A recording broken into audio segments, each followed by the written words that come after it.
A man with no fingerprints in any security records anywhere in the world, whose entire story spans just 3 days. Yet what occurred during those days and what was discovered afterward convinced everyone that he was essentially a ghost.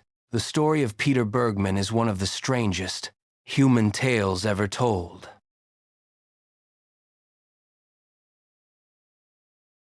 On the 16th of September, 2009, in Sligo, Ireland, at precisely 6 a.m., a man and his son were riding bikes along the city's largest beach.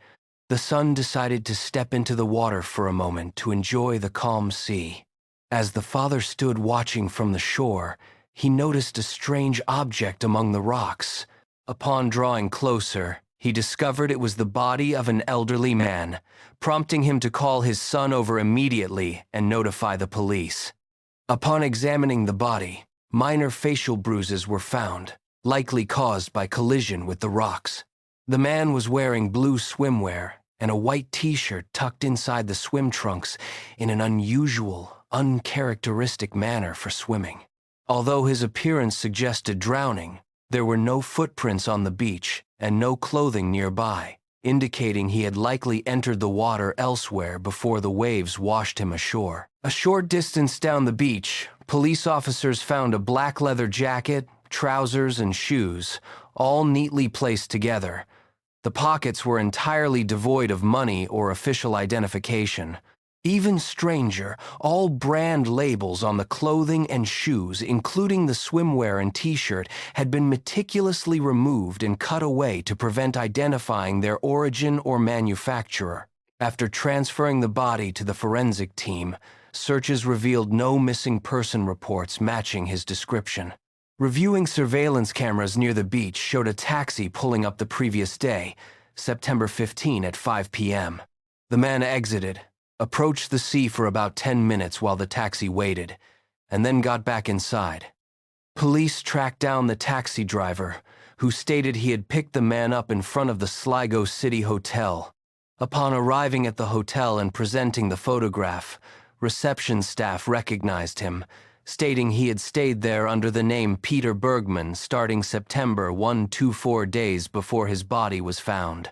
At check-in, he claimed his luggage containing his passport had been lost. The man filled out his details by hand, and the receptionist recalled that he spoke broken English with a distinct German accent, mentioning he was from Austria. He paid for room 705 in cash to prevent bank tracking, then checked out permanently on September 15. When police searched room 705, they found it impeccably tidy. The biggest shock was the complete absence of any of the man's fingerprints in the entire room, neither on the bed, the bathroom, nor any surface he had touched. Inquiries with the Austrian embassy and Interpol revealed that no individual existed under that name or description, and the body's fingerprints matched no security records worldwide.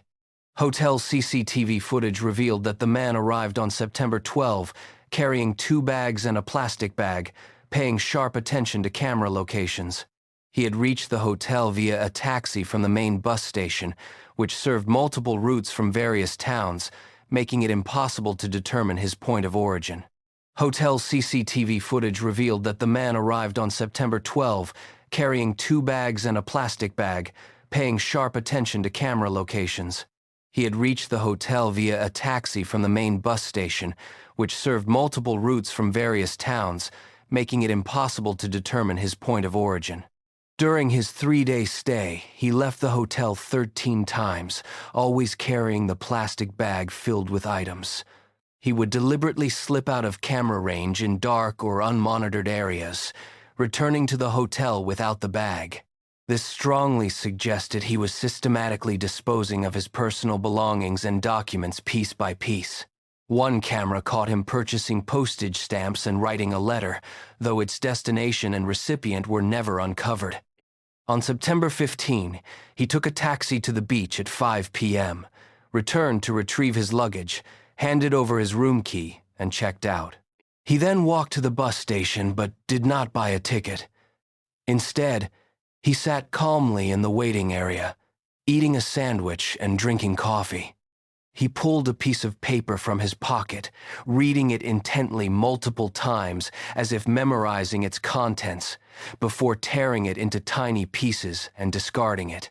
Carrying his 2 bags, one of which appeared to be a laptop bag, he walked out of the terminal and vanished completely until his body was discovered the next day, with no sign of the 2 bags anywhere. When the final autopsy report was released, it delivered the biggest surprise of all. The cause of death was not drowning, but a severe heart attack.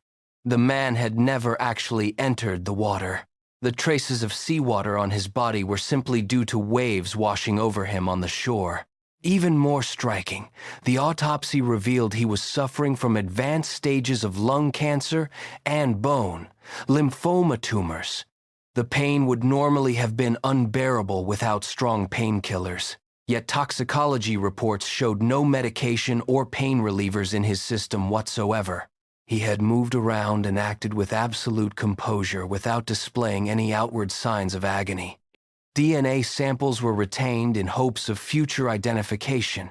Investigators and security agencies suspected he may have been a foreign spy or an operative operating under a cover identity, possessing exceptional skill and training in evasion and evidence concealment.